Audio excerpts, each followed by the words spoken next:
Welcome to the K-State Pregame Show, brought to you by GoPowerCat.com and sponsored by Coldest.com and The Wooden Cork. Now let's head to the Cats and Dogs studio and your host, Tim Fitzgerald. Welcome to the K-State Pregame Show. I am GoPowerCat publisher Tim Fitzgerald, and over the next hour or so, we're going to try to get you ready for Kansas State's fourth game of the season and their final non-conference game, although it is against a conference opponent. Kansas State meets Big 12 foe Arizona at 8 p.m. Central Time, Friday night, 7 p.m. in Arizona. The game's on Fox, so it's a large platform for these two programs. And as I mentioned, it is a non-conference game that was scheduled prior to Arizona joining the Big 12, and the two teams decided just to continue playing. May not have been a good idea, but this is a very winnable game for a K-State team that very much needs a win.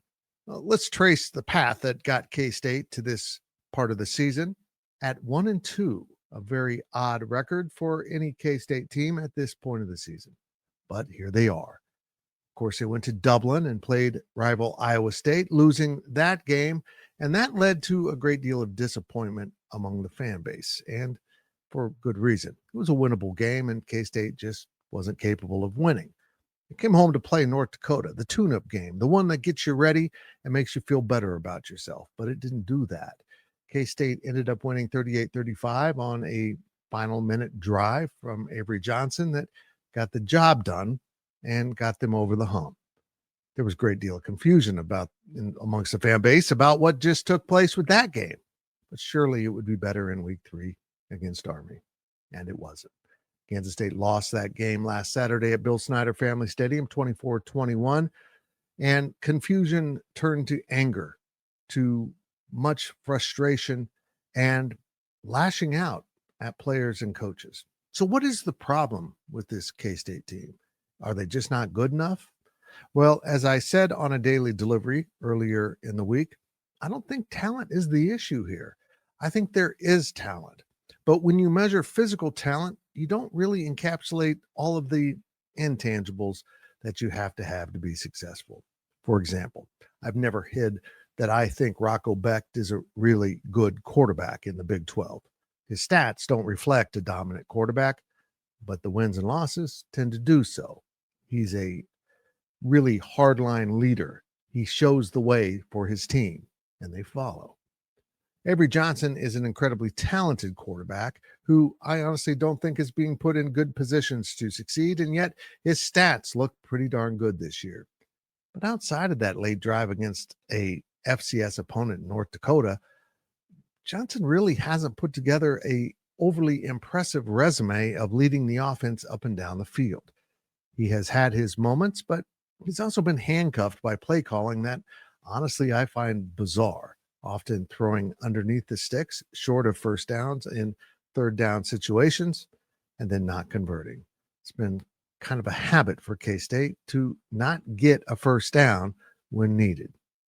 And Army came in and exposed a lot of things about the K-State defense, a defense that should be pretty good, a defense that went back to a four-man front because Chris Kleiman, head coach, Joe Klanderman, defensive coordinator, saw this as the best way to stop Big 12 offenses that have evolved since K-State went to that three-man front.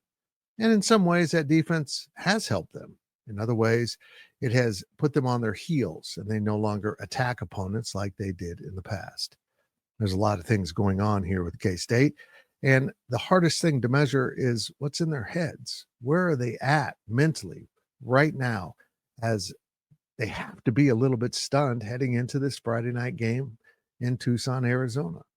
We're going to cover all that with our usual suspects, Brian Big B Hanley, who was Michael Bishop's left guard on that 1997 and 98 teams. They were great teams, and Big B was part of that infamous or famous, depending on how you want to look at it, junior college recruiting class that helped raise K-State to new heights. After that, Cole Carmody has been scouting the Arizona Wildcats, watching their two victories over Hawaii and Weber State.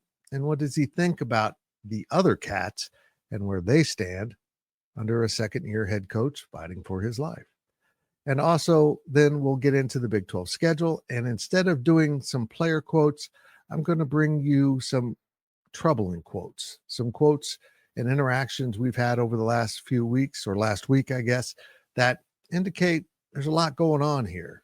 And I don't understand some of the things the coaches are doing. It's going to be an interesting show indeed, but let's get it going.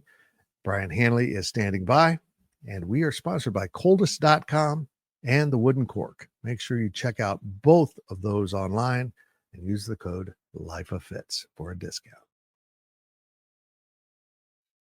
And now let's talk with Brian Hanley, our football analyst and host of the Big 12 Insiders. And Big B, this is a conversation we've had a few times. What the hell is going on with Kansas State football? And it coming out of Iowa State game in Dublin, there were concerns. Mm-hmm. Last week after the North Dakota game, well, there were concerns, but they got off the hook. They seemed to be determined to lose another game, and they did so against Army in a very strange game, yes, but Army dictated everything it needed to dictate to win that game. What is your number one issue now as the Wildcats at 1-2 head to Arizona for a non-conference game against a conference opponent? What's your number one issue this team needs to solve? Physicality, just flat out physicality. They're not physical enough on either side of the football. I know I keep harping on it, but it's just the truth. Yeah. Football hasn't changed. You know, back when I played back in the 60s, the 50s, whatever you want to go back, football has always been about physicality. Can you move another man against his will? Can you tackle a man against his will? It's always been about that. It's always going to be about that. Don't let the schematics and all the fancy stuff there fool you. Don't let that stuff fool you. It's always about physicality. And K-State's not physical enough. It's just that simple. They've been out-physicaled in 3 football games that they have played this year.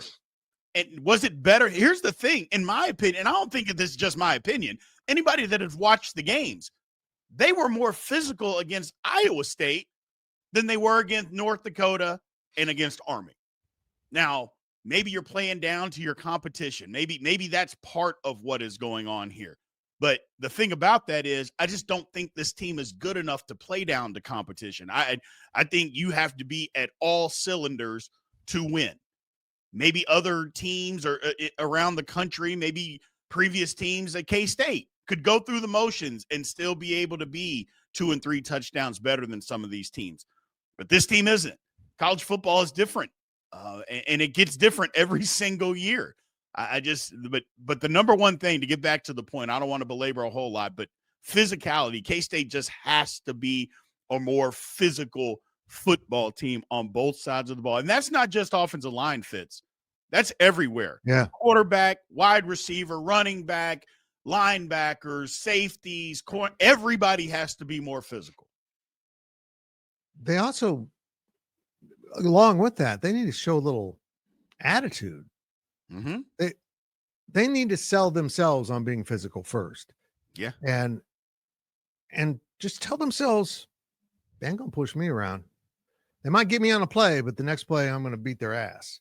Yep. I don't see any of that from this team. I see, and I know I'm not behind the scenes, but this, I think what most fans think the team leadership is, gosh, fellas, we need to be better, instead of using the words that probably will communicate the level of disdain that it deserves. Maybe I'm wrong. But I don't think there's enough ass chewing amongst the players going on right now. There's a lot of unhappiness, a lot of we got to do betters, but someone needs to rile them up. Someone needs to be the villain. Correct. Somebody has to be the a-hole, to put it bluntly. There's not any of those guys on the team. You see other teams around the country. Here's the thing about it, Fitz, and I always say it's a societal thing, is because you see some guys on the sidelines. You could say professional ranks. There's some guys that are on the sidelines screaming, yelling constantly. Some of those people are absolute outlaws. But a lot of times on those football teams, people get galvanized by what they are doing and what they are saying, because a lot of times those guys that are yelling and screaming on the sideline are some of the hardest workers in practice. And those guys demand respect. So while we might think they're unhinged and we might say, oh man, this guy's crazy, the guys in the locker room usually respect that guy because they know that he means business. Not enough of that at Kansas State right now. Now, everything's different. Look, a lot of stuff is different, but you need somebody to just grab the reins. But it has to be somebody that's respected. I mean, it can't be a first-year freshman out there yelling and screaming that's not getting on the football field. It's got to be somebody that's out there that people are, okay, yeah, this guy, first of all, this guy's really good, and this guy is yelling. It could even be somebody out of character and might be, well, man, if this guy is yelling and screaming, this must really be bad. We got to turn this thing around. So they need something. And again, yelling and screaming isn't always the answer, because I've said it a million times. You can yell and scream all you want. If you don't actually go do it, then all the yelling and screaming didn't mean anything. So at some point, I think that men just need to be men. This is not a shot at women or anything, but this is a men's football team. And men just need to be men and stand up and say, enough is enough. I'm not, just like you said, Fitz, I'm not going to get pushed around on this play. I'm not going to get pushed around on the next play. And break it down to basics. I said this with Monty and Cole, on the post game. Start breaking it down play by play.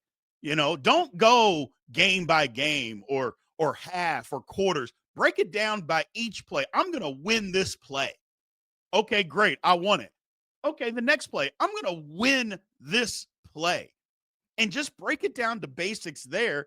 And if you do that, and everybody does that, you'll start getting more results versus, well, this series, we got to do this, or this game, or this quarter. Don't do that. Just win the play and then go to the next play. I'm just a little bit bewildered. And one of the things a lot of fans are saying, and even outsiders, is Kansas State doesn't have talent. And I completely disagree with that. I think this is one of Chris Kleiman's most talented, if not the most talented team, and it has some depth. But maybe I'm wrong. What's your view on the talent issue? Well, here's what I would say is I think there's talents in spots. Right. But there's not talent necessarily in the spots where you need them. I said this the other day, and I'll say it again, and I'll argue with anybody on this. Kansas State for years never had the most talented team. They had talented guys. Let's not kid ourselves. And that used to drive me insane when people, Kansas State is just a bunch of try-hard guys. No, Kansas State had some talented guys. You don't have guys playing a decade in the NFL that's not talented. Come on. Right. And Kansas State has had plenty of those guys.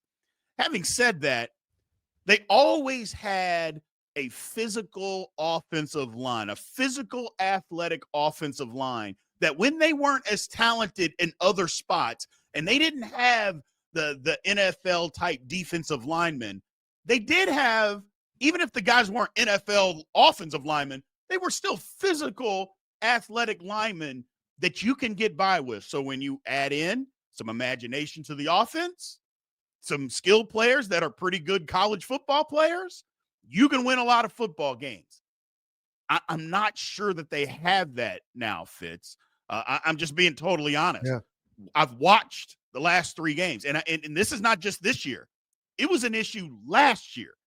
And when you don't have all the athletic NFL guys at all these other positions, you got to be able to rely on something.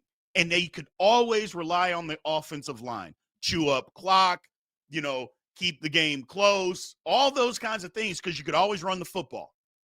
Kansas State can no longer do that. And that's where the problem comes in, is that they don't have that they can just rely on. And maybe you could say, well, if they had had the ball against Army, they could have done that. Well, they did have the ball against Army. They just didn't do it. Right. I mean, I know we talk about, well, they didn't have many possessions in the first or in the second half, and they didn't. But they did have one, and they had 4 plays. Well, that's not anybody's fault but your own. Right. Like, I mean, it's not that you didn't have an opportunity. You did. You just didn't do anything with it, and you let another team take advantage of it. It is what it is. And I think that's where I'm at with the talent, Fitz. I think I know I'm hard on the offensive line because I'm an old offensive lineman, but I'm always going to be honest. I'm never anything but honest. And that's what I see with Kansas State right now is they don't have that kind of offensive line. At least it doesn't appear. I mean, I'm watching the games. You're watching the games. It doesn't appear that they have an offensive line that can combat other deficiencies where in the past they've had that. It's easy to say that the loss of Dylan Edwards has been traumatic for the offensive plans, but Dylan Edwards needs blocking too. Yes. And if you look at running plays, more often than not, the line loses the battle and there's nothing there. When they do have an opportunity to get through a hole, they do okay.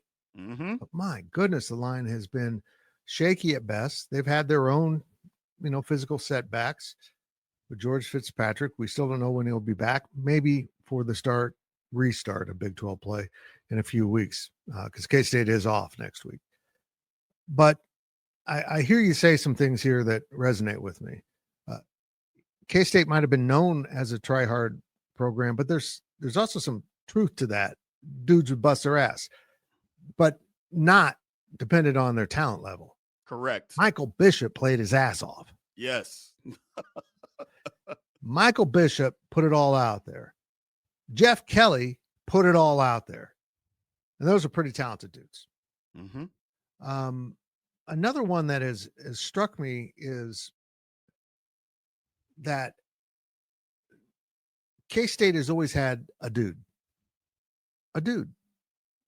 whether it was Tyler Lockett at receiver or Deuce Vaughn in the backfield. More recent players I want to bring up because they got them involved heavily in everything. Mm-hmm. They've got a dude on offense. He's the quarterback, and they're avoiding using him. I'm bewildered by it. It's malpractice in my book, and I understand they want to be safe. Mm-hmm. But a good way not to wreck your car, never drive the damn thing. Correct. And that's what they're doing. Correct. Finally, though, on the podcast yesterday, I guess it was, as this releases, it struck me that this is the first year of 105. Mm-hmm. And K-State's roughly at 105 because they made their cuts as they were instructed to do. And then they came back and said, oh, never mind, you can grandfather people in. Typical BS from the management of college football. But Chris Kleiman knew those guys were gone. They're off doing their own thing. They're scattered across college football. And he's still around 105. What's missing are those Kansas kids, primarily, that have no chance of playing. They are not going to play anytime soon.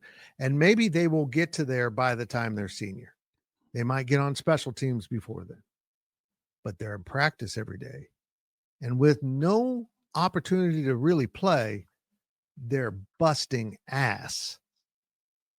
I feel like they're missing that right now. And I hope that isn't embedded in the culture so much that K-State can't recover from it. But I feel like if you see someone who's not going to playing harder than you in practice, well, first of all, it's a mirror and you can see what's going on. And second of all, the coaches will point it out. And they seem to be missing that. Yeah. I mean, look, there was nothing. We called them scout team heroes. Yeah. And we hated them. We hated them because they would constantly go hard. But they did that because it made us, in turn, have to go hard. And look, we didn't want to go hard in practice. We wanted to get through practice. I mean, Bill Snyder's practices were tough. Now, I'm not saying Coach Kleiman's aren't tough, but they can't be tough. The rules have changed. Yeah. You can't have practices the same way anymore. Having said that, that doesn't mean guys still can't go hard. And I think there's a lot of truth to that. Now, don't get me wrong, 105 players is still a lot of football players, especially when you're talking about 2 and 3 deep rosters. I mean, 105 is 105, but it's not 125. It's not 135. I mean, there's opportunities. Clearly, there are opportunities out there. And I think some of that is, you may be right, Fitz, is that you don't get that same kind of look. You don't get that in practice. But again, I think that's still letting them off the hook a little bit. And the reason that I say that is because if you're dependent on practice, let's just call them practice squad players for a better term, practice squad players to give you a good look so you can be ready for the game on Saturday, that's a problem. If you're really dependent and you can't be good enough unless this kid that's never going to play goes hard and you're not good, I think that kind of goes back to the talent. Because if you're not talented enough and you need this guy that's never going to play to go hard to get you ready, well, okay, what are we talking about here? You shouldn't need that. Now, granted, everybody needs some motivation, but I don't think the motivation should be from the fifth string defensive tackle that's going to push you in practice. I think you got to have a little bit of pride in yourself. That kind of goes back to what I was saying earlier, that I'm just going to win the play. It's first down. I'm going to win first down. It's second down. I'm going to win second down. Oh, it's first down again. I'm going to win first down. You got to get back to that. And not just offensive alignment. Everybody. I think it's an everybody thing. I'm going to win this play, whether it's Avery Johnson or not. I'm going to make the throw. I'm going to win this play, period. And if you can do that, and if you can have that type of mentality, then you can see better results than what we've seen. I'm not going to say that you're going to sit here and win every game, because clearly you're not going to win every snap. That doesn't happen. That's not reality. But your mindset should be that. And if you can have that mindset, you're going to have better results than what we've seen. I can promise you that. I feel like another problem this team is facing is the fact that they did their assignments for the most part against Army. They didn't blow many plays. Nope. They just got beat, man. They just got, I'm in the right place, and the guy across from me is in the right place, and that guy won. And it didn't manifest itself with long, dramatic plays, but giving up 3.5 yards of play instead of 2.5 yards of play, because almost always Army got yardage after the hit. That's a toughness thing in my book. And they just found themselves in an impossible situation. I don't know how to get this, how the coaches will get this team to say, let's get after it, man. Because I don't know that a lot of these guys have it in their nature. And I don't know in the recruiting process if that's easy to measure either. I think they just might have some bad ingredients in this soup. I mean, I don't know. Look, there's a lot of things that we can try to pinpoint. Yeah. But at the end of the day, it has to be about having some pride in yourself, having some pride in your teammates, and having some pride in your school, fans, coaches, everything associated with Kansas State. And since you play for Kansas State, yourself is included in that. And you got to take a long, hard look in the mirror and decide what you want this season to be, because this could go off the rails very easily, Fitz. It could go completely off the rails starting Friday, and here's what I kind of hope happens. I hope Kansas State gets down 10-0 early, because if they get down 10-0 early, Fitz, we're going to find out what kind of football team we have. That's what I really hope. And it's not that I want Kansas State to lose. I want to know what kind of team we have, because that's about as much adversity as what we're going to go through. You played a tough game at Iowa State. You lost. You play a horrible game against North Dakota. You save yourself at the end. You play a horrible game against Army. You get beat. In all three of those games, you get physically beat, get beat up. And now you're down 10-0 on the road Friday night, 1-2, staring 1-3 in the face. What are you made of? Are you going to stand up and fight, or are you going to fold? We'll find out, because I hope that this team says enough is enough. Now, if they get out early and they win the game, okay, great. I'm happy with that. But seriously, I would love it. Get down 10-0 early, and then I hope and pray this team says, nope, not us. We're going to fight back, and we're not standing for what's been going on, and enough is enough. Hopefully they don't have to get down 10-0 for that to sink in, but maybe it is. Maybe that's what needs to happen. But adversity, you got to overcome adversity. And I know I sound like a preacher or somebody's dad, but look, man, adversity is part of life. And this is football. And clearly this is one of the most important things to a lot of these guys going on right now. There's clearly more important things down the road, but you got to overcome adversity in all walks of life. You're playing football, overcome some adversity, man. This is why I always say football is one of the biggest teachers out there, because you literally, as a football player, got to overcome adversity. I was talking earlier about play to play. You got to overcome adversity from play to play, because when a man physically whips you on one play, you got to come right back the next play and try to physically whip him. I love it.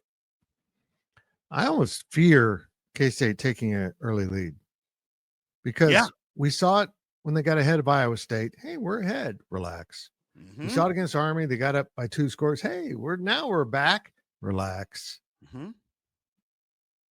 It's just 60 minutes of football, man. All that time you put in. Don't relax. Did you see the Matt Rule halftime speech from the game last Saturday? He's up 33-0. And he rips his team a new one because the opponent, and I can't remember who it was, went down and kicked a field goal. They missed it, but they were in position. That was exactly what Bill Snyder would do. Yeah, he would. I got a lot of respect for what Matt Rule did, because he knows he's got a good team. But only they can make themselves great by paying attention to every little detail. I don't think this team pays attention to details at Kansas State, and I don't think they play with much passion. But I come back to this. People out there can dispute this. There's dudes on this team. Get the ball to the dudes on offense and get the dudes on defense in a position to play. So if Brian Hanley was calling offense, what would you do with the play calling? How would you alter this offensive approach? I don't think it's that hard. Look, first of all, we got tight ends. We have some skill outside, but we also have Avery Johnson. Bring those tight ends, put them in the game. The personnel groups, teams are going to match up with personnel groups. Mm-hmm. The difference is that Kansas State's tight ends have the ability to split out, play in the slot, play wide. Do that. Spread teams out, bringing in big personnel groups. I'm not a football coach, but I know a little bit about football. That's how they do it. You have to match up with personnel groups. Kansas State brings 3 tight ends in the game. Defense is going to go big personnel against you. Well, then shift. Spread those guys out, open up the middle, and let Avery do his thing. Stop with the nonsense. This kid, look, he's not the most accurate passer in the world, but Michael Bishop wasn't either. But you know what? They were very, very good passing the football. Give them opportunities. Let Avery get out in space. Stop calling quarterback powers for a kid that doesn't want to run quarterback powers. That's not his skill set. That's not his thing. I don't even blame him for that. That's just not his skill set. Spread teams out, get him out on the edge, let him do his thing. It doesn't have to be this hard. I feel like we make it way more hard on offense than what we're making it fits. Just spread guys out, a little imagination with some personnel groups. Stop just lining up and okay, this is what we're doing. Just give a little shift from time to time, little motion from time to time. And we do some of that, don't get me wrong, but do a lot more. Get the plays in and out, be in a hurry, maybe get up to the line. Don't let teams substitute. Again, when you put those tight ends out there, leave them out there. Don't let teams substitute on you. You don't have to be in a hurry up offense, but you can be on the line of scrimmage, because if you're on the line of scrimmage, teams aren't going to substitute. They're not going to be able to. Because as soon as they do, you just snap the ball, and there we go. That's what we got to do, Fitz. We have to change the tempo of what's going on. We have to change the mindset. We got to change the mentality. Start going and be more aggressive, a faster pace, a more aggressive pace. I think the best thing that K-State does is throw the ball down the field. We'll start throwing the ball down the field more. We shouldn't just be taking 1 or 2 shots a game. throw the ball down the field. I mean, I don't think it's that hard. I really don't. I know I'm preaching and I'm yelling and I'm mad, but I am mad because it just seems like it could be so simple, and we're just not doing it. I feel like they're holding back the offense to save stuff. You can't do that now. No. You need to throw everything you can Mm-hmm. at this thing. And I agree with you. I don't think they're using their ability to put big personnel in and play 5 wide. Right. I suspect we're going to see Lincoln Kier in the mix this week. He's been healthy, but he's been a little bit behind the 8 ball because he's not had spring practice. He showed up in the summer, and it's put him a little behind. And then he had the injury. I think we're going to see him in part because he's a heck of a football player, but also because Bradley's hurt. JB Bradley's down. He's out. You lost a 6'5" receiver. And while I don't expect Lincoln Kier to play receiver, maybe he will when they put him out, but he gives you that high target. Mm-hmm. I think we're going to see him. And I would love to see Jace Brown carrying the ball again. He does it very well. Do it again. I don't understand how they're not putting their guys that are really good at certain things and letting them do those certain things. It's like you want to hide it. Brother, they got to open it up, or they're going to be 1-3 heading into the final 8 games, all against pretty good Big 12 teams. Well, the thing about, and not wanting to share things, and I understand all that. Trust me, I get it. At the same time, teams still have to be able to stop you. They can know what's coming. They can prepare for it. But again, that kind of goes back to a little imagination. Yeah, we can line up the same way, but if we run 4 different plays out of that same formation, guys aren't going to know. And that's part of being an offensive play caller. It's like, we're going to line up this way. We're even going to have the same personnel group, but we're going to run 4 different plays out of this same formation. Guess what's coming? And you can do that. Or better yet, we're going to line up and we're going to run the same play out of 4 different formations with 4 different personnel groups. It doesn't have to be as difficult as what we're making it out to be. Does it take practice? Sure it does. But you have that practice time. I go, and get Lincoln Kier out there. Look, I've been a big proponent over the years of getting your best players on the football field. I don't care if they're 6 years old. Put them out there if they're the best players.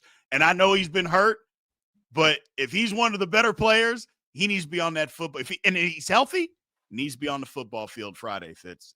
Just enough is enough. It's time. It's just time for this team to do it. Amen. He's Brian Hanley, played on the teams at 97 and 98, host of the Big 12 Insiders. Make sure you're checking that channel out. It is rocking and rolling right now as Big 12 football is underway. And this is a game between 2 Big 12 teams, but it's not a conference game. It's a non-conference game, and I hate it. But I'll get to that more later in the show. And let's take our first break from our sponsor, the Wooden Cork. And on the other side, we're going to bring in Cole Carmody. He's been looking at Arizona, and he sees some interesting things with those other Wildcats. We will be right back. Looking for the rarest bottles at the best price? Experience the best alcohol delivery service. At Wooden Cork, we have your favorite bottles in stock and ready to be delivered to your door. Visit woodencork.com and use the code LIFEOFFITZ for your special discount. Welcome back to the K-State pregame show. I'm Go Power Cat publisher Tim Fitzgerald.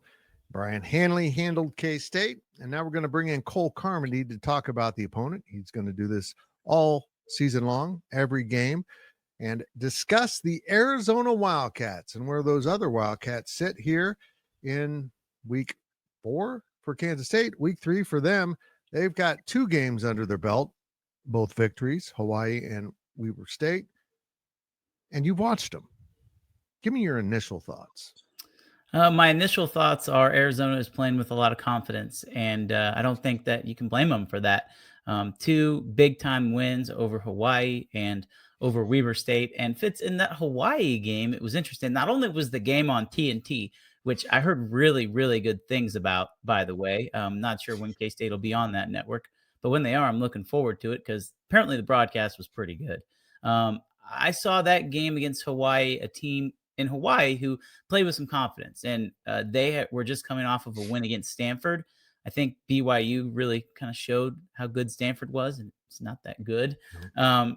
So that team came in with a lot of confidence. Arizona, obviously, after a horrible season last year, I don't know really what people were expecting from them. Not a whole lot.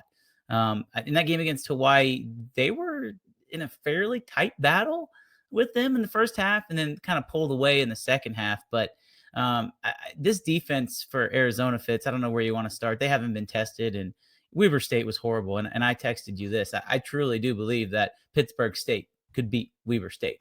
They have rankings out there that show how good these teams are according to metrics. And I'd have to go in and find that ranking. I was looking for it today. I couldn't find it, but I don't believe that Weber State team is very good at all. They don't have very many athletes. They're not very big and they're slow. And Arizona really took it to them. It was the 34-0 game at halftime.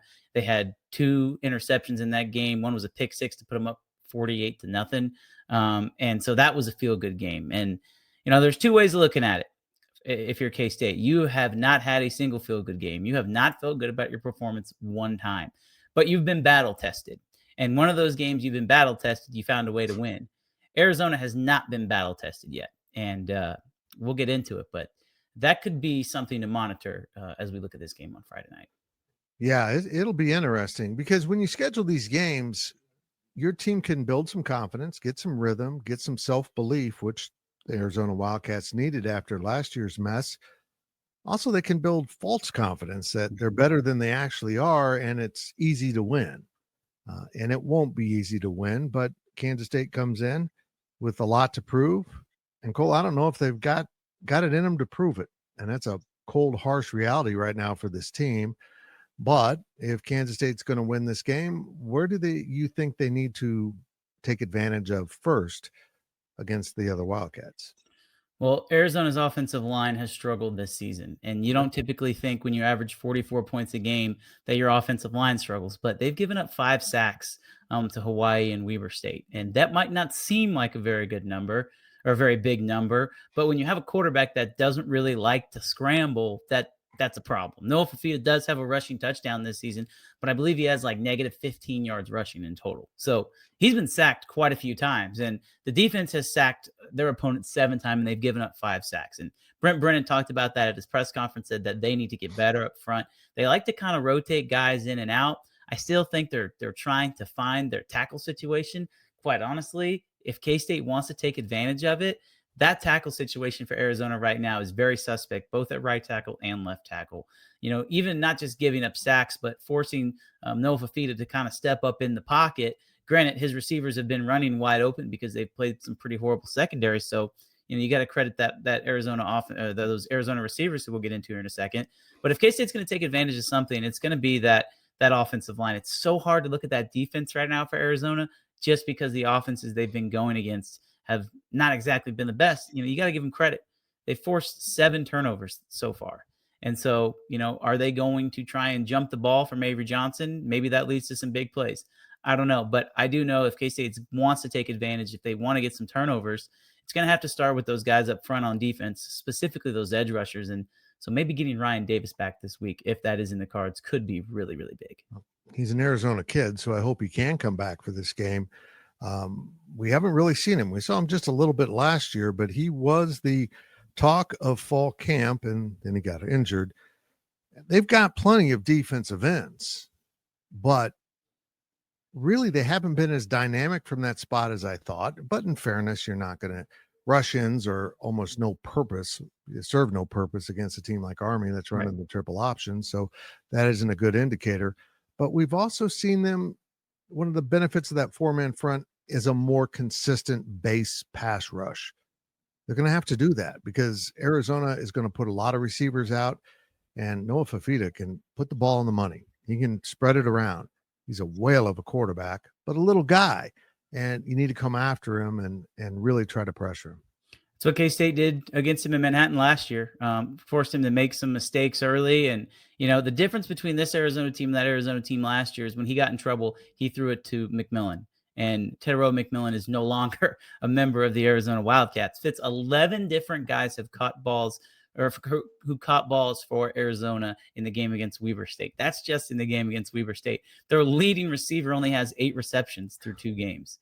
It's crazy to think about, and you can look at that from a number of ways. Javon Whiteley is the leading receiver. He's a big play threat. He's averaged over 25 yards a catch. He has 2 touchdowns on those 8 catches.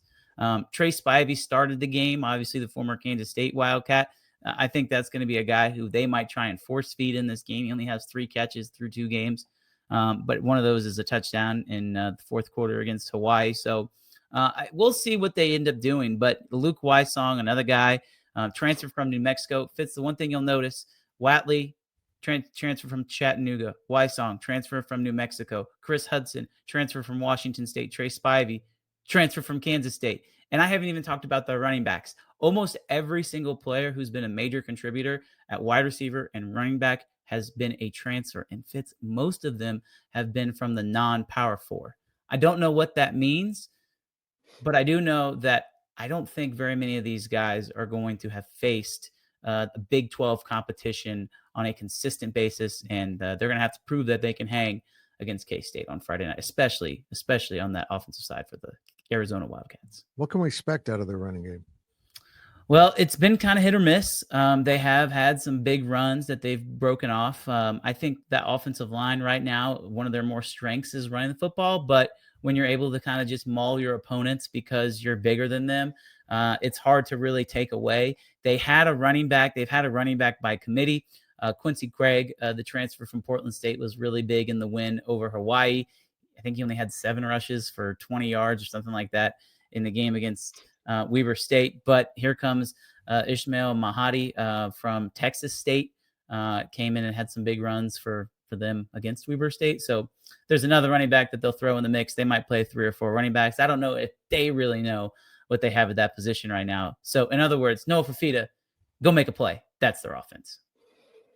Well, I tell you what, one thing K-State hasn't done defensively is really attack an opponent. They've been rather passive. And last week against Army made it even worse. They were so concerned about doing their job. And ironically, they were pretty sound in assignments. They just didn't attack it. In other words, the ball carrier would come to them, 3-yard gain. Instead of going to attack them and getting a 1-yard gain, they could never get them off the field. And Arizona under Fafita can extend drives. I'm really concerned that, again, the defense is going to strand itself. And let's be clear, this was a self-inflicted problem. They could not solve it when they had the power. They're going to end up stranded on the field again in another game.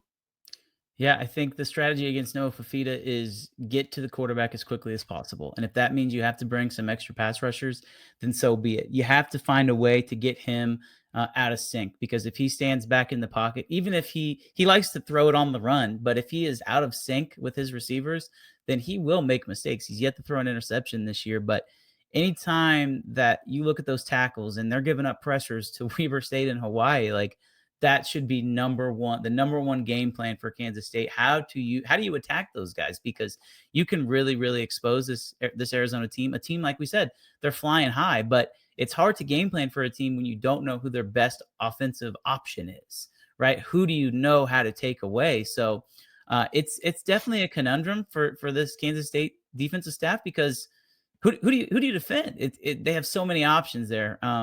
But the bottom line is, if K-State wants to have success on defense, it starts with stopping the quarterback and it starts with rushing the passer. Okay. Defensively, what does Arizona present Avery Johnson and these Wildcats on offense? Well, Arizona has a new defensive coordinator. They also have a new offensive coordinator. Yep. A 4-2-5 base defense, very similar to what K-State runs. I did see them mix in a few three down every once in a while, but mostly a defense very similar to Kansas State's. And it's been a dominant defense so far. There's no doubt about it. Tay Brown, you might remember him from last year, was a starting linebacker. He is their leading tackler on the season, probably their best defender. Dalton Johnson and Genesis Smith are 2 guys who are also pretty big time linebackers and tacklers. Chase Kennedy has 2 sacks through 2 games as the leading edge rusher. This defense has been really good. They've been really good. They have 7 sacks, as I mentioned earlier, 5 interceptions, and 7 turnovers in 2 games. And, does that say more about the defense, or does that say more about the level of competition? I do know that one of those interceptions came in the end zone against Hawaii, which was a pretty big play. I believe it would have made it a 2-possession game in the second half, and they ultimately ended up running away from the Rainbow Warriors, or just the Warriors. I think they're just the Warriors now. The Warriors. The Rainbow Warriors was so much better. I know. But they ran away from them. A lot of that had to do with the interception in the end zone. So we'll see. They've been fast. They've been explosive. They've created turnovers. Again, it's really hard to tell when they haven't played really anybody of substance just yet. Well, does Kansas State have the run game to keep them honest? I'm not blaming the running backs for the inconsistencies. I'm blaming the offensive line. They just aren't moving people in the right directions often. And to kind of slow down a defense, you got to be able to run the ball. Yeah, they're not going to be able to just sit back and throw 40, 45 passes against Arizona, because if you do that, then it's going to be a shootout. And I don't know if that's exactly something you want if you're K State. They have to. I mean, we don't know if Dylan Edwards is going to play in this game.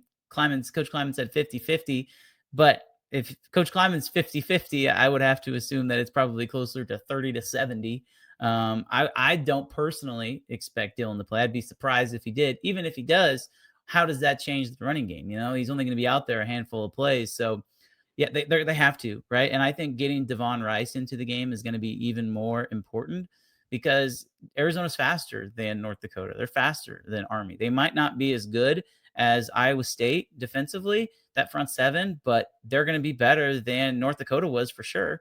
So K-State's going to have to run the ball. I don't know what the offensive line combinations will look like. I'd like to see Andrew Langang get in some at guard. I think that would really help this Kansas State team if they just left him there. We'll see. A lot of it depends on Terrence Enos and Gus Hawkins. Do you trust those guys to go out there and man the right tackle spot? We'll find out, but you're right. I don't know if K-State's going to be able to run the football against this team, because quite honestly, we haven't seen anybody really do anything on offense against this Arizona team. And we know this about Avery Johnson. He has a history of making mistakes in the face of pressure. You can get him to put the ball in the air to places where it shouldn't go if you rattle him a little bit. Are they capable of that? Yeah, I think that probably more suited to stop the run than necessarily get into the face of Avery. I know that K-State has struggled, run blocking, but their pass protection has been fairly decent. If there's one thing about the offensive line, it's probably been they've done the best job about keeping Avery upright through 3 games than the offensive line did last year. So yeah, this Arizona defense has been able to get to some quarterbacks, but again, I question the offensive lines who they go against. It's going to be more, I think, for Arizona, how many guys do they blitz? And if that's the case, if they have to blitz to get pressure, it just seems like a great opportunity to get out on some scramble runs. And I know we've been hammering that drum, but if you blitz Avery Johnson, look what happened when North Dakota did. He rolled out and he ran for 25 yards. And the way to make teams blitz is to beat them consistently. And if you can't get pressure, if you hold up against 4 and a team starts to blitz, that's when the quarterback run really, really becomes a valuable play. What type of offensive approach would Coach Carmody take against these Wildcats of Arizona? I think you have to give the ball to your best players. And I look at this Arizona team, and they are going to have to respect K-State's ability to push the ball down the field, right? You can't watch K-State's tape and just expect that you are going to contain the big play, because quite frankly, none of the 3 teams K-State's played have been able to stop those deep passes. So if I'm Arizona, I'm looking at it as saying, I'm going to make them prove that they can dink and dunk their way down the field. Right. And if that's the case, I'd expect to see a lot of zone. And, to me, if a team's going to play zone, you got to use your tight ends. And so I'm looking at those guys this week. It feels like a week to get Braden Lofton, who spoke to the media on Monday, to get Garrett Oakley and potentially Lincoln Cure involved. I think he'll be healthy enough to play without JB Bradley. I'm looking at those guys over the middle. Fitz, we always talk about throwing the ball over the middle of the field. If Arizona plays man and blitzes, they will be screwed because Avery will be able to roll out and scramble for yards. If they play zone, I'm looking at those tight ends and finding a way to get them the ball. And you might not be able to hit them with the big play, but it could be a good opportunity for K-State to get the ball rolling and kind of gain some momentum, keep the ball, get 5-6 yards at a time, and maybe control the clock. I think that would be ideal if you're K-State. I am fascinated by how they might use Lincoln Kier. First of all, will they use Lincoln Kier? We're hearing, they probably will. Will it be at tight end? That gives them a 5 deep at tight end. It seems like the minutes will be just reallocated. Or are they going to use him a little bit at receiver to make up for the loss of Bradley? That's something for fans to keep an eye on. How much and how do they use him in this game? Because I think this is going to be Lincoln Kier's debut as a Kansas State Wildcat. He appears to be finally healthy enough and educated enough within the system to do some help. He's a big man. Yeah. Right. Like, you go down there, I go down there for warmups and he's a big man. People say, oh, he's just going to play. He's going to flex out. He's going to switch to receiver when he goes to K-State. Well, he might, he might be flexed out, but I don't think that, his long-term position, if he's an NFL player, it's not going to be a wide receiver because he is a big man. And the thing about that is we all know how fast Lincoln Kier is. We've seen it over and over again if you've been around the state of Kansas, you've surely heard about this young man. So, yeah, I think that this is a great time to get him involved. And I don't think Arizona has anybody that can match up with Kansas State's tight ends in general. And that's kind of been something we haven't seen. And I would love for them to bring it back because they can use that to their advantage on Friday night, not Saturday, Fitz. Friday night. I know it's confusing, isn't it? Yeah. And if you go low on him, heaven help you, you might get hurdled. Right. Exactly. State champion hurdler. Cole, thank you very much. That ends our preview of the Arizona Wildcats, our analysis of them. I've got one more segment to go, though, and we're going to try to do a little something different as we wrap up the show. We're going to look at the Big 12 schedule, and I'm going to come back and have a little commentary about some of the oddities that have been going on with Kansas State football. We'll be right back on the K-State pregame show, sponsored by Coldest.com and the Wooden Cork. From the house to the car to your tailgate, Coldest.com offers elite insulated tumblers. Imagine yourself standing in the football stadium's parking lot and you want to keep your drink cold or hot. Coldest gets the job done. They're leak-proof, come in numerous designs and sizes, holding up to 46 ounces. And here's the best part. With your Coldest mug, no one needs to know what you're really drinking. Coldest.com. Use the code LIFEOFFITZ for a 10% discount. Welcome back to the show. Now let's take a look at the schedule in the Big 12 for Week 3 of the college football season. A week lacking many big games around the conference. There is a notable Friday night game, and we're not talking Kansas State at Arizona.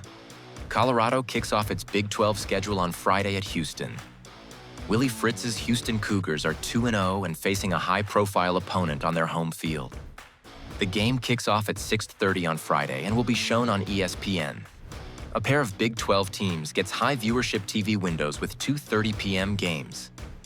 A great rivalry game is on ESPN as Pitt heads to West Virginia to play the Backyard Brawl. And over on Fox, Oregon State travels to Texas Tech to test the Red Raiders. There is one other game worth mentioning, and it's your Big 12 After Dark selection of the week, as 2-0 Texas State goes to Tempe to take on Arizona State in a 9:30 p.m. game on TNT and True TV. That's it for your preview of Big 12 action. Now let's return to the Cats and Dogs studio and your host, Tim Fitzgerald. Welcome back to the show as we head down the home stretch with a few final thoughts here. And usually we have an interview segment here where we put in some coaches or players and just hear what they have to say. But not this week. It was a strange week. Last Thursday at the coordinator's press conference, and we don't have one this week because the game's a day early, I asked Matt Wells, offensive coordinator, about Avery Johnson's habit of using the little 3-yard out, sometimes throwing it late, sometimes not picking up many yards, or misfiring altogether. It's not one of his more reliable throws. And the question was actually about, and maybe I just worded it horribly, why do they keep throwing a 3-yard out when they need more yardage than that for a first down? And we saw this again against Army. Facing a 3rd and 10 in Army territory, Kansas State on 3rd down picked up 3 yards with that pass. Now they're in 4th and 7, which is less than ideal. Again, I want to give Matt Wells, who's a wonderful person, the grace of not grasping what I ask, because his answer, well, it was bizarre. Here we go. Is he going through his progressions? It strikes me that sometimes he gets pressure and looks for the first receiver, and that's when he gets in trouble a little bit. Well, here's when he doesn't look at the first receiver, he throws it too quick. He throws it, well, not too quick. He gets a little pressure. Instead of scanning the field, he's usually on that out pattern, just zoned in. Well, if that's his first read, it's kind of like the old board game, and some of you guys may be too young to probably play it, but I mean, when you play Monopoly and you go all the way around the board and you pass go, you do what? Collect $200, right? I knew you wouldn't answer. Okay? And so what would you say about that? Is that part of the game? Is it the rules? It's not really the rules. It's just what you do. If you don't do it, you're dumb or you're giving money. It's like turning down a raise. Right? You're getting money by just doing something. Well, that's the analogy that I give him when it's a progression read and it's number 1 in the progression. If it's open, you take it and you throw it.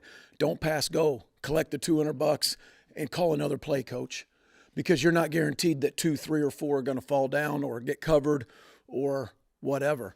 And so that's easy for all of us as coaches to watch tape and rewind and rewind and rewind, and probably fans and media no different than we are as coaches. Oh, man, if he'd have just hung on for another 2 seconds, he had that.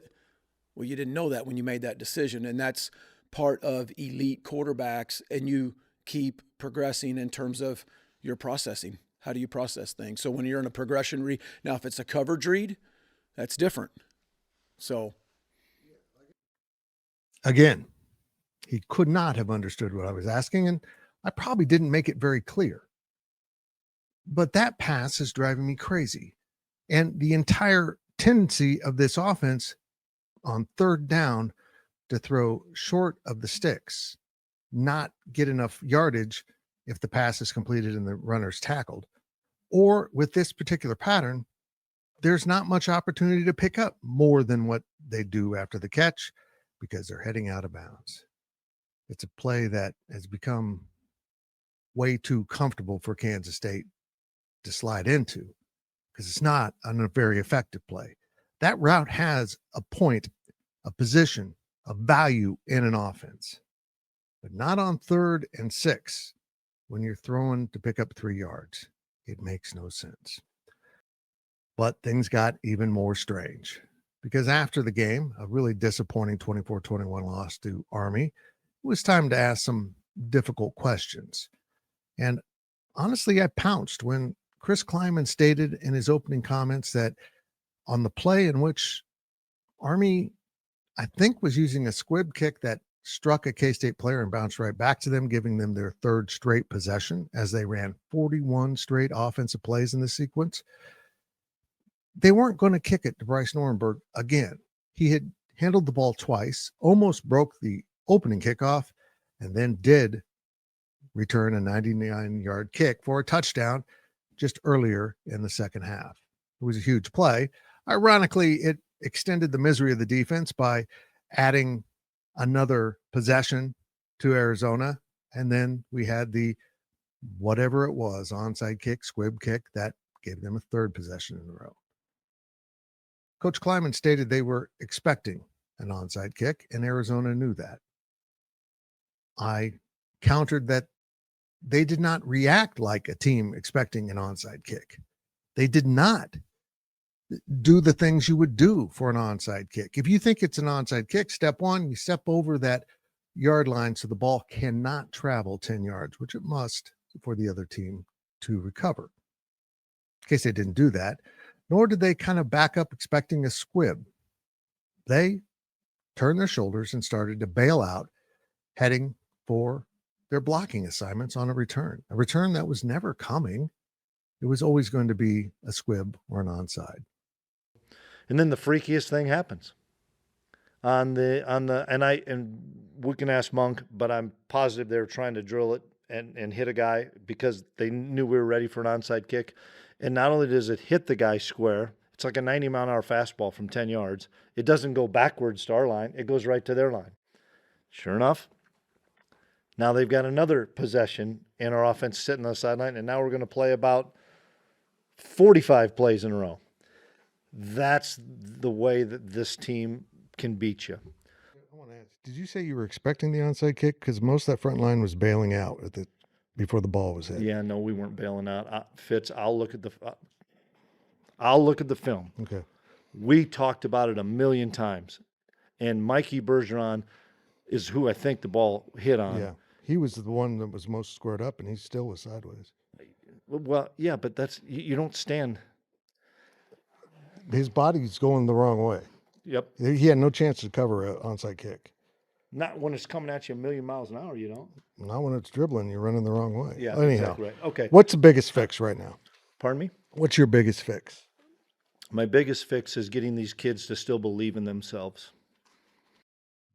Army was blessed by how the ball bounced. There's no doubt about that. But it was a tragedy. And again, I'm going to be blunt. It is an error on special teams that continues to cost this team. For the third straight game, a mistake on special teams has forfeited a possession for Kansas State and given it to the opposition. You can't win very often that way. But who's right? Chris Kleiman claims that they were going to get the onside kick. Now, we ran the video of this on our post-game podcast. I'm not going to run it again because ESPN threw a fit and demonetized that video. So luckily it stayed up. But here is a screenshot. And it's a little bit grainy because it's a video screenshot. And right in the middle is Mikey Bergeron. And you can barely see it, but his leg is being struck by the blur of a ball that's moving at basically the speed of light because it was a rocket.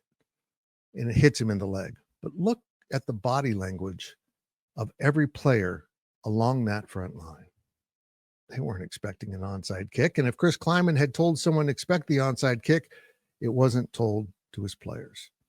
They were setting up a blocking wall, and they never got to block. But let's move on. That was that game. And Kansas State has what I think might be a must-win in this game at Arizona. Can they? Well, I'm not sure. And honestly, this is a different Arizona team than the one that came in a year ago. They had a really incredible receiver, and K-State could focus on that. But now Arizona coach Brent Brennan, who is in his second year, but already facing a firing squad after going 2-7 in the Big 12 and 4-8 overall. This is an Arizona program that had been rolling, and it all came to a halt. So if Arizona doesn't show mass improvement this year, they might already make another coaching change. They're off to that 2-0 start, and they're doing it with new schemes, new coordinators on both sides of the ball. So as we wind down the show, before I close it, let's hear from Chris Kleiman about what he sees from Arizona. A year ago with Arizona, you had to focus in on McMillan at receiver so much. How much different is this prep? It's a lot different because they have two new coordinators, and the challenge is they've had two games where they were much, much better than their opponent, and to their credit, they got after both of them really, really pretty quickly. I tried to stay up on Saturday night for last one, but I couldn't against Weber because it was, I think, a delay. But that one, they throttled them pretty early. So how much film are you taking from all that? But I will tell you this. I love the quarterback. I think he's a stud, and I thought he was really good last year. And he started off really, really good. They're doing some unique things on defense that they weren't doing last year with a new coordinator and a new scheme, and they're playing at a really high level right now. And the kids, you can tell when you blow people out like they have the first 2 weeks, you gain confidence, and you can tell they're playing with a lot of confidence really on both sides of the ball. Can the Kansas State Wildcats beat the Arizona Wildcats in a game that, honestly, the Wildcats of the purple kind dominated a year ago? But this isn't a year ago. This is a new team for both schools. And the indications are early in the season that Arizona might be the better team. In fact, the indications are pretty clear. Kansas State just isn't very good. Whether it's mental, physical, coaching, or anything else, it's not adding up to quality play. Can the K-State Wildcats find a way to put the pedal down, to find a new gear, to find a new enthusiasm for the game they profess to love? New life could come in week 4. And if it's a loss, it's going to make the wait for another game really painful. K-State is off next week before coming home to play UCF in Bill Snyder Family Stadium. That's a very winnable game. This offers an opportunity for K-State to string together a couple of victories with a little rest in between. But they have to go do it. And the effort and the focus they've been putting on the field won't do it.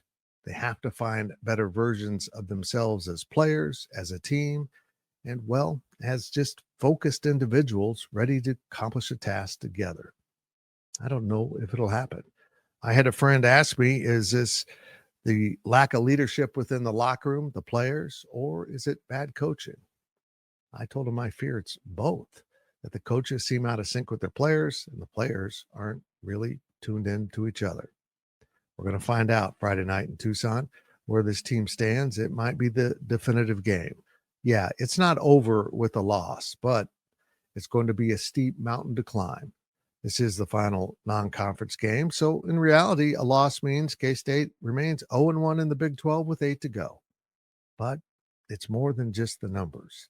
The psychology of this isn't adding up to very good news for K-State fans or the K-State team if they lose to Arizona. That's it for this week's show. I appreciate you watching. I hope you're in Tucson. If you see me, say hello. And if not, well, it's going to be a few weeks before we play again at Bill Snyder Family Stadium. But when we do, I will see you at the Bill. Thank you for watching the K-State Pregame Show. Make sure you're subscribing to this YouTube channel and please share your thoughts in the comments. Also, please support our sponsors, Coldest.com and WoodenCork.com, and remember the code LifeOfFits for your discount. This has been a Go Power Cat and Spirit Street production.